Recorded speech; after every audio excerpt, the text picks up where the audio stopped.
প্রতিদিনের মতো আজকে 24তম রমজানে বাংলাদেশ জাতীয়তাবাদী দল বিএনপির ভারপ্রাপ্ত চেয়ারম্যান জনাব তারেক রহমানের পক্ষ থেকে এবং ঢাকা মহানগর উত্তর যুব দলের সংগ্রামী সদস্য সচিব সাজ্জাদুল মিরাজ ভাইয়ের সৌজন্যে আজকে 24তম রমজানে আপনাদের মাঝে শাহালি থানা যুব দল ইফতারির আয়োজন করে উপস্থিত হয়েছে।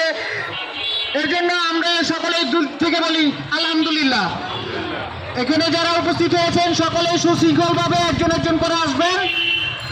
সকলকে আমরা আশা রাখি সকলকে দিতে পারবো।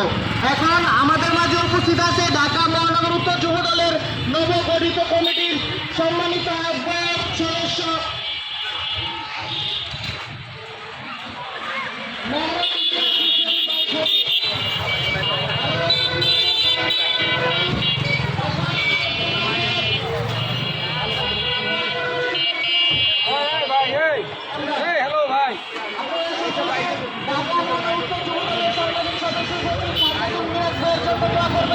ওনার মরহুম পিতামাতার জন্য দোয়া করবেন এবং আমাদের দেশনেত্রী বেগম খালেদা জিয়া উনি দীর্ঘদিন ধরে অসুস্থ, লন্ডনে চিকিৎসাধীন আছে, ওনার জন্য দোয়া করবেন। সকলে ভালো থাকেন, সুস্থ থাকেন। আসসালামু আলাইকুম।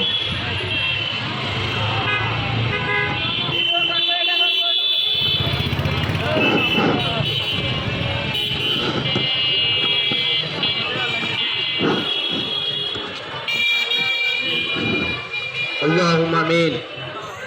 ربنا ظلمنا أنفسنا وإن لم تغفر لنا وترحمنا لنكونن من الخاسرين. ربنا آتنا في الدنيا حسنة وفي الآخرة حسنة وقنا عذاب النار وقنا عذاب القبر وقنا عذاب الحشر وقنا عذاب الميزان وقنا عذاب الصراط. হায় আল্লাহ, আমরা সারাদিন রোজা রেখে আপনার দরবারে দোকানে হাত তুলেছি, দয়া করে আপনি আমাদের দোয়াগুলো কবুল করে নিন। হায় আল্লাহ, আমাদের ভারপ্রাপ্ত চেয়ারম্যান জনাব তারেক রহমানের হায়াত দারাজ করে দিন। হায় আল্লাহ, আমাদের চেয়ারপারসন বেগম খালেদা জিয়া শারীরিকভাবে অসুস্থ, খোদা তাকে সুস্থ করে আমাদের মাঝে ফিরিয়ে দিন। হায় আল্লাহ, সাজ্জাদুল মিরাজ ভাইয়ের বাবা মার কবরে আযাব মাফ করে দিন, জান্নাতের সর্বোচ্চ স্তর জান্নাতুল ফেরদাউস নসিব করে দিন। হ্যাঁ আল্লাহ, আমাদের সকলে দাদা দাদি নানা নানি আত্মীয় স্বজন যারা কবরে আছে তাদের জিন্নাতি গুনাহগুলো ক্ষমা করে দিন। রাব্বির হামহুমা কামা রাব্বায়ানি সগীরা। কালিমা তাইয়্যিবা লা ইলাহা ইল্লাল্লাহু মুহাম্মাদুর রাসূলুল্লাহ।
পানি